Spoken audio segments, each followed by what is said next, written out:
all of this. Let's bring in IDF spokesperson Lieutenant Colonel Johnathan Conricus. Colonel, thanks so much for being with us.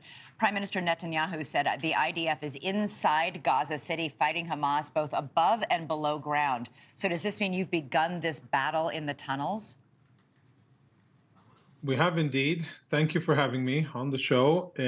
We are fighting in Gaza now. We have been fighting for the last few days. We are advancing according to our plan. We are striking Hamas and its military infrastructure wherever they are. A lot of their infrastructure is buried underground, trying to shield itself under civilians in an attempt to make it more difficult for us to attack them.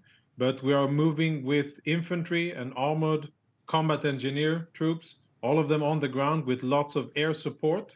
And the aim is very clear. Wherever Hamas is, we will get to them, find them, dismantle their infrastructure, kill their commanders and operatives until there is no Hamas left and until we can return safely and make sure that there will be no more October 7 atrocities. As you know, probably better than most, these aren't just tunnels that are underground.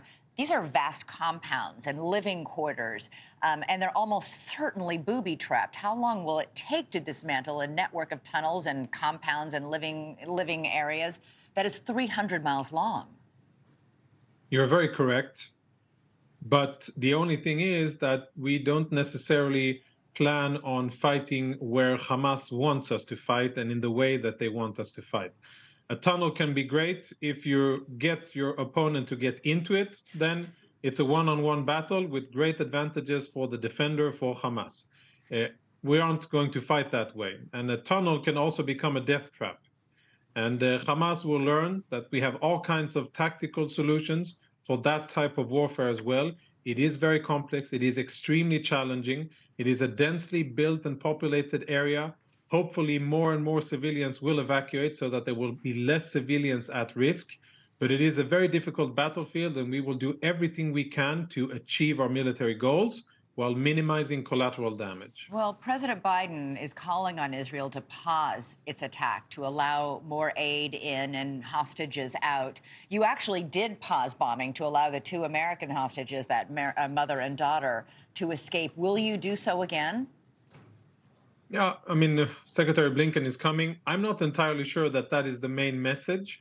I'm sure that it will be focused a lot on what's going on in the north, Iranian and Hezbollah aggression that are threatening to really unravel stability in the region and even beyond it. That is what is at stake here.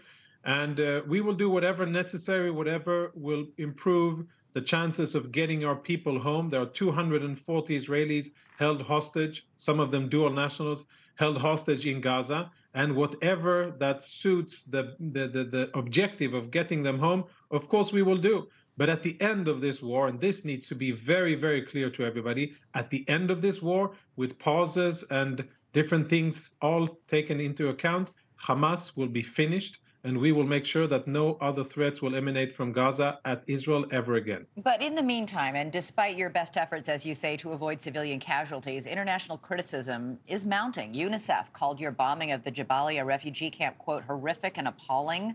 The UN said there are serious concerns that these are disproportionate attacks that could be war crimes. What's your reaction to that? Yeah, those 2 organizations specifically have a long documented bias against Israel, and I would take any statement that they provide with many grains of salt.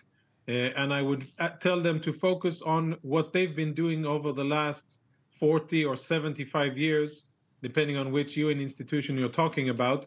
What have they done to alleviate the situation in Gaza? But what Colonel, have they done to move civilians out of the battlefield? We have called on civilians to evacuate the battlefield because we knew that there was going to be major combat operations, and we don't want to target civilians. We don't want them injured. We would want them out of there so that we can fight the military enemy that is threatening our civilians. That is Hamas. Right. The sad thing is that they are embedded behind the civilians. They're using them as human shield.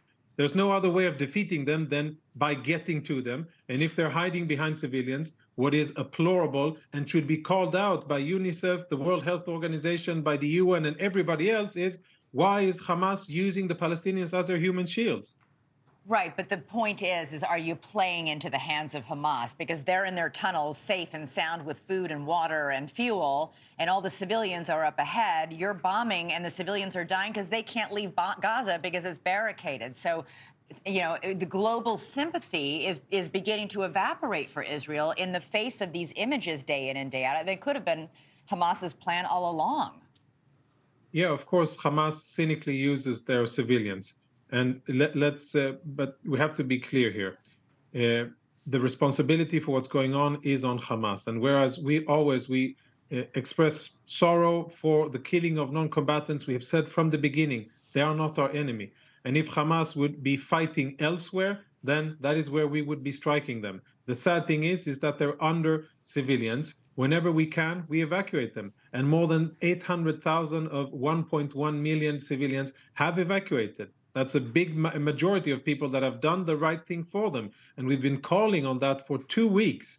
Evacuate the area because there's going to be major combat. And I think that what informed viewers around the world should be seeing and understanding is that this is a cynical endeavor by Hamas. People should look beyond that and understand that we have no choice but to take the battle to where Hamas is. All right. Lieutenant Colonel Johnathan Conricus, thanks so much for joining us live from Israel tonight. Thanks so much for watching. Go to joinnn.com to find NewsNation on your television provider. And don't forget to click the red subscribe button below to get more of NewsNation's fact-driven, unbiased coverage.